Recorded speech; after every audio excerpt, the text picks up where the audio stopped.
Hi friends, అందరూ ఎలా ఉన్నారు? నేనైతే చాలా బాగున్నాను. ఈ రోజు రెసిపీ వచ్చేసరికి ఫిష్ ఫ్రై అనమాట.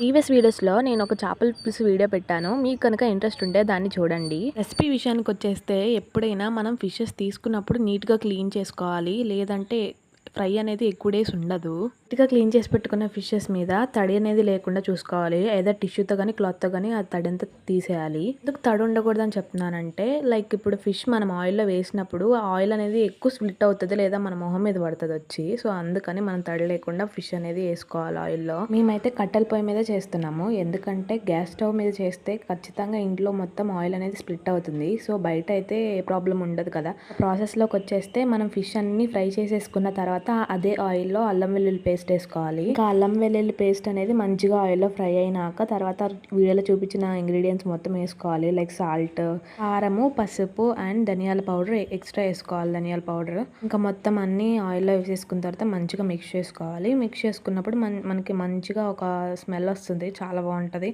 ఆ స్మెల్ వస్తున్నప్పుడు ఇంకా మనం పొయ్యి మీద నుంచి దించేసేసి ఆ దించిన దాంట్లో మనం ఇందాక ఫ్రై చేసుకొని పెట్టుకున్న ఫిష్ పీసెస్ని వేసేసుకోవాలి. ఇక్కడ ఎక్కువ పీసెస్ ఉన్నాయి కాబట్టి కడాయిలో తిప్పడానికి వీలు కాదు కదా, కాబట్టి మా అమ్మ అలా చేస్తుంది. మీరైతే తక్కువ పీసెస్ ఉంటే ఖచ్చితంగా కడాయిలోనే మొత్తం మిక్స్ చేసుకోవచ్చు. ఇంకా ఫైనల్గా అది చల్లారిపోయిన తర్వాత లాస్ట్లో లెమన్ జ్యూస్ని అయితే యాడ్ చేయండి, చాలా బాగుంటుంది. మీరు కనుక ట్రై చేస్తే ఖచ్చితంగా కమెంట్ సెక్షన్లో కమెంట్ చేయండి.